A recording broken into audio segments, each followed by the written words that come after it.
کانٹوں میں جو کھلتا ہے شعلوں میں جو پلتا ہے، کانٹوں میں جو کھلتا ہے شعلوں میں جو پلتا ہے، وہ پھول ہی گلشن کی تاریخ بدلتا ہے۔ میں سید ابرار الحق ابن سید جیلانی صاحب کو دعوت دیتا ہوں کہ وہ آئے اور تقریر پیش کرے۔ ان کی تقریر کا عنوان ہے من کان للہ کان اللہ لہ۔ یہ حفظ دوم کے طالب علم ہیں اور متکھیڑ کے رہنے والے۔ الحمدللہ رب العالمین والصلاة والسلام علی سید الانبیاء والمرسلین محمد وعلی آلہ وصحابہ اجمعین، اما بعد، قال اللہ تبارک و تعالی فی القرآن الکریم والفرقان الحمید، اعوذ باللہ من الشیطان الرجیم، بسم اللہ الرحمن الرحیم، ولا تہینوا ولا تحزنوا وانتم الاعلون ان کنتم مؤمنین۔ صدق اللہ العظیم۔ خرد نے کہہ بھی دیا لا الہ تو کیا حاصل، دل و نگاہ مسلمان نہیں تو کچھ بھی نہیں۔ معزز سامعین اکرام، معزز اساتذہ اکرام اور میرے پیارے تعلیمی سفر کے دوستو، میری تقریر کا عنوان ہے من کان للہ کان اللہ لہ۔ معزز سامعین اکرام، اللہ تبارک و تعالیٰ نے قرآن مجید میں مسلمانوں کی سربلندی اور برتری کی ایک تدبیر بتلائی ہے۔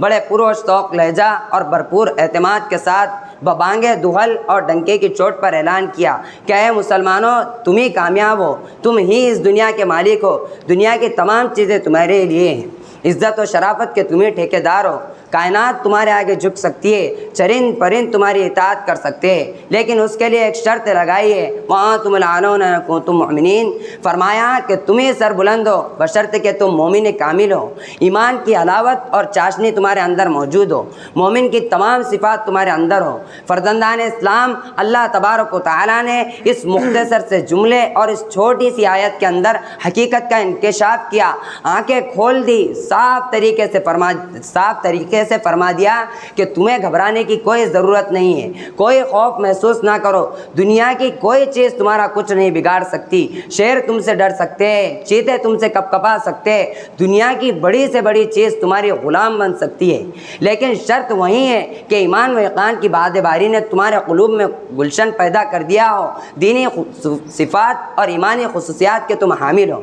لیکن دوستو، آج کا انسان تو یہ چاہتا ہے کہ دنیا اس کے آگے جھک جائے، جس چیز کو وہ ہاتھ لگائے چھوئے تو وہ سونا بن جائے، 10 کے مقابلے میں اکیلا کافر ہے، اس کی عزت و شرافت کو دنیا سلام کرے، ہر تمنا اس کی پوری، ہر خواہش اس کا بڑھ کر استقبال کرے، لیکن وہ یہ کیوں بھول جاتا ہے کہ اس کو یہ عزت و شرافت اسی وقت حاصل ہو سکتی ہے جب کہ خدا کی غلامی کرے، رنگ و خو کے بتوں کو پاش پاش کر کے ایک ہی حقیقی فرما روا کا پرستار ہو، چڑھتے سورج کی پوجا چھوڑ کر مسجد حقیقی کی بارگاہ میں سجدے ریز ہو۔ اس کو یہ مقام تبھی حاصل ہو سکتا ہے جب کہ اس کی ہر چیز خدا کی ہو جائے۔ شیخ سعدی رحمۃ اللہ علیہ نے ایک شخص کو دیکھا کہ وہ شیر پر بیٹھا ہے، ڈنڈا اس کے ہاتھ میں ہے اور شیر کا کان انیٹ رہا ہے، اس کو جدھر چاہتا ہے چلاتا ہے، شیر بلا چو چرا اس کی تابع داری کر رہا ہے، اس کے آگے آگے چل رہا ہے۔ شیخ صاحب کو یہ دیکھ کر بڑا تعجب ہوا۔ اس آدمی نے شیخ سعدی رحمۃ اللہ علیہ کو متعجب اور حیران دیکھ کر کہا کہ اے سعدی، تعجب کیوں کرتے ہو، حیرانی کیوں ہے تمہیں؟ یہ تو شعر ہے، دنیا کی ہر چیز تمہاری تابع دار بن سکتی ہے، لیکن شرط ہے کہ تم خدا کے حکم سے سرتابی نہ کرو تو دنیا کی کوئی چیز تمہارے حکم سے سرتابی نہ کرے گی۔ کسی عارف نے سچ کہا من کان للہ کان اللہ لہ، جو اللہ کا ہو گیا اللہ اس کا ہو گیا۔ حضرات، آج مسلمان کی حالت یہ ہے کہ وہ ایمان سے کوسوں دور، حقیقی معرفت کا اس کے پاس کوئی نام و نشان نہیں ہے، نہ اس کا کوئی منصب ہے، نہ کوئی مقام و ٹھکانہ، وہ در در کی ٹھوکریں کھاتا پھر رہا ہے۔ کل جو تمام دنیا پر حکومت کرتا تھا آج وہ غلام بنا ہوا ہے، کل جو سمندروں میں گھوڑا ڈال دیا کرتا تھا آج وہ خود پانی سے ڈرتا ہے، کل جو ہواؤں کے رخ کو موڑ دیا کرتا تھا آج ہوا کے تھپیڑے اس کے رخ کو جھلسا دیتے ہیں، کل جو آنکھ سے صحیح و سلامت نکل جایا کرتا تھا آج اس کی حالت یہ ہے کہ ایک ہی چنگاری اس کے پورے وجود کو خاکستر کر دیتی ہے، کل جو آقا تھا آج غلام ہے، کل جو حاکم تھا آج محکوم ہے۔ حقیقت یہ ہے کہ فلاکت و نکبت نے اسے گھیر لیا ہے، اس کا ایمانی شعلہ سرد پڑ چکا ہے۔ مولانا حالی نے درد بھرے انداز میں اس کا رونا رویا ہے، گھٹا سر پہ ادبار کی چھا رہی ہے، فلاکت سما اپنا دکھلا رہی ہے، نحوست پس و پیش منڈلا رہی ہے، چپ و راست سے یہ صدا آ رہی ہے کہ کل کون تھے آج کیا ہو گئے تم، ابھی جاگتے تھے ابھی سو گئے تم۔ حاضرین اکرامی، یہ حقیقت روز روشن کی طرح آیا ہے کہ آج ہمیں اپنے ایمان کا بھی پاس و لحاظ نہیں رہا، صرف نام کے مسلمان باقی رہ گئے، مسلمانوں کی صفات تک باقی نہیں رہی، وہ جوش و ہمت، وہ جذبہ اطاعت اور اخلاص و للہیت نہیں ہے۔ کفر ہم پر ہنس رہا ہے، باطل ہم پر خندزن ہے، لیکن ہم ہیں کہ خدا کو فراموش کیے بیٹھے۔ اقبال مرحوم نے قوم کو احساس دلایا اور کہا، خندزن کفر احساس تجھے ہے کہ نہیں، اپنی توحید کا کچھ پاس تجھے ہے کہ نہیں۔ دوستو، ایک وہ بھی مسلمان تھے، جب مدائن فتح کرنے کے لیے گئے تو راستے میں ایک سمندر پڑ گیا۔ مسلمانوں نے مشورہ کیا کہ اب کیا کرنا چاہیے۔ مسلمانوں کی ایمانی قوت اور دین کے پرجوش ولولے نے کہا کہ ہم اسی سمندر میں گھوڑے ڈال دیں گے۔ چنانچہ مجاہدان اسلام نے صحابہ اکرام کی مقدس جماعت نے سمندر میں گھوڑے ڈال دیے اور اس طرح باتیں کرتے ہوئے گزر گئے جیسے خشکی پر سے گزر رہے ہو، پورا سمندر عبور کر گئے۔ جب کافروں نے یہ حالت دیکھی تو سب یہ کہتے ہوئے بھاگے، دیوان آمدن دیوان آمدن، کہ دیو آ گئے دیو آ گئے۔ اسی طرح مجاہدان اسلام کو فتح حاصل ہوئی۔ اقبال مرحوم نے اس کی خوب ترجمانی کی، دشت تو دشت ہے دریا بھی نہ چھوڑے ہم نے، بحر ظلمات میں دوڑا دیے گھوڑے ہم نے۔ محترم حاضرین، یہ ایک ہی ایسا واقعہ نہیں بلکہ تاریخ کے صفحات پر ایسے سینکڑوں ہزاروں واقعات آپ کو مل جائیں گے جس میں مسلمانوں نے ہر میدان میں فتح پائی۔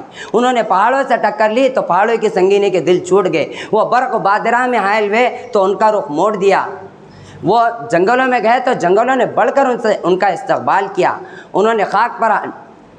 وہ جنگلوں میں گئے تو جنگلوں نے بڑھ کر ان کا استقبال کیا، انہوں نے خاک پر ہاتھ ڈالا تو اسے سونا بنا دیا، چرند پرند درند سب ان کے تابع ہو گئے، سمندروں کے قطرے، بیابانوں کے ذرے، آسمانوں کے تارے، سب نے انہیں خوش آمدید کہا، انہیں اعزاز بخشا۔ اقبال مرحوم نے درست فرمایا تھا، وہ معزز تھے زمانے میں مسلمان ہو کر اور تم خاروے تاریخ قرآن ہو کر۔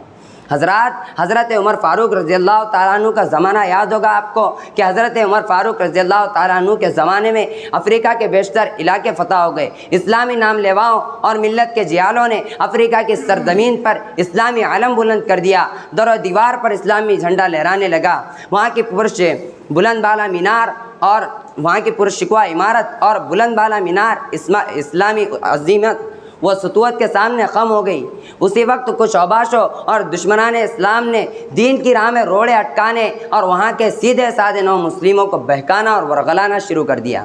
اس سے بڑی رخنہ اندازی پیدا ہونے لگی تھی۔ حضرت عمر فاروق رضی اللہ تعالیٰ عنہ نے اس کی سرکوبی اور حالات کو معمول پر لانے کے لیے حضرت عمرو بن العاص کو بھیجا۔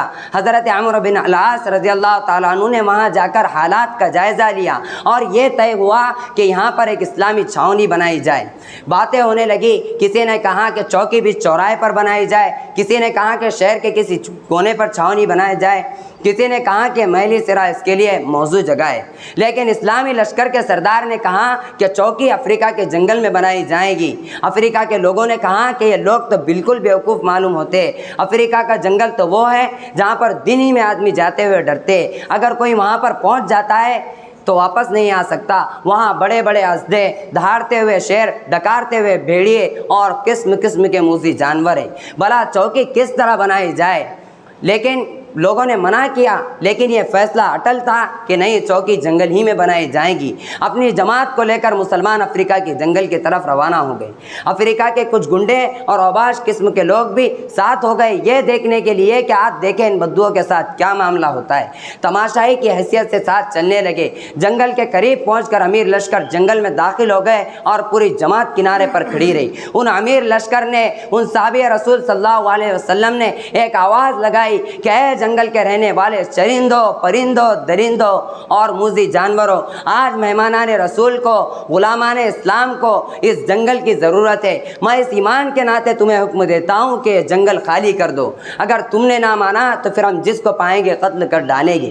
معزز سامعین اکرام، اندازہ لگائیے آواز کیا تھی، نہ معلوم کوئی گولی چلی تھی یا کوئی بم پھٹا تھا یا آواز میں کوئی جادو تھا۔ مورخین نے لکھا ہے کہ تاریخ کے صفحات اس بات کی شہادت دیتے ہیں کہ شیر، چیتے اور بھیڑیے اپنے اپنے بچوں کو منہ میں دبائے ہوئے اس طرح جا رہے تھے جیسے کوئی مفدو قوم فاتح قوم کے سامنے سے گزرتی ہو، یا جس طرح غلام اپنے آقاؤں کی فرما برداری کرتے ہوئے۔ آن کی آن پورا جنگل خالی ہو گیا، آن کی آن پورا جنگل خالی ہو گیا۔ افریقہ کے کچھ گنڈے اور اوباشوں کے اوسان خطا ہو گئے، تماشائی حیرت زدہ رہ گئے۔ محترم دوستوں، یہ قوت ایمانی تھی، یہ ایمانی صفات تھی جس کے ذریعے وہ ہر چیز پر حکومت کرتے تھے۔ برگ و شجر، بحر و بر، ارض و سما، کائنات کی ہر چیز ان کے تابع تھی۔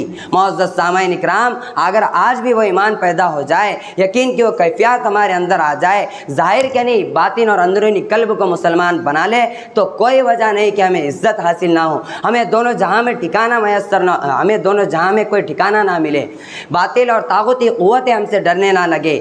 قرآن مجید کا یہ اعلان ہمارے زندگی کے عین مطابق ہو، یہ شرط اپنے اندر پیدا کر لے۔ وَأَنْتُمُ الْأَعْلَوْنَ إِن كُنتُم مُؤْمِنِينَ۔ کسی شاعر نے بڑے خوب انداز میں کہا، آج بھی ہو جو ابراہیم سا ایما پیدا، آج بھی ہو جو ابراہیم سا ایما پیدا، آنکھ کر سکتی ہے انداز گلستہ پیدا۔